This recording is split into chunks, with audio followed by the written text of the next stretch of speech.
Years ago on the Joey Show, one day he says to me, we're doing the monologue, and he says, Regis, I want you to go into the audience and ask them, get a young person, and ask him how he feels about the country and whether or not he's going to make whatever ask him what he wants to be when he gets older. I said, fine. So I go in the audience. There's the young guys there. And I say, hey, young fella, you heard Joey. He wants to know how you feel about everything. And tell me what it is you want to do. And the kid could not talk. Now, I was very shy when I was young, too.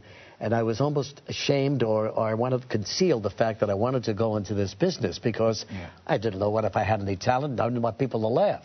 So I kept my mouth shut. And this kid did the same thing. And I'm looking at him. And I'm myself in his face. He can't talk. And petrified kid. Petrified.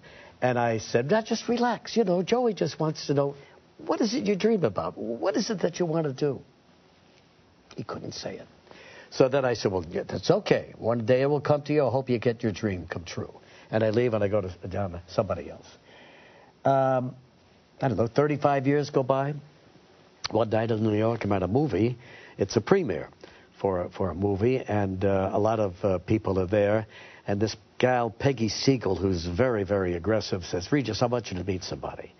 And I go, and I see a guy standing there with 4 people around him, interviewing him. So I stand behind the people because I don't want to interrupt them. And then I finally said, you know, he doesn't care. Let me go.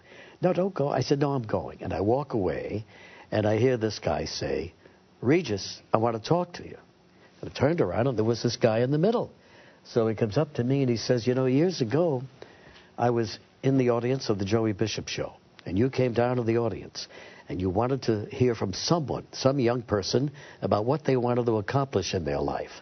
And I couldn't answer the question. I couldn't do it. And to this day, when I see you on TV, that whole thing comes back to me. And I should have said something, and I didn't. That kid talked to you. You met him. Right. And that was Steven Spielberg. That's amazing. Yeah, it's a great story.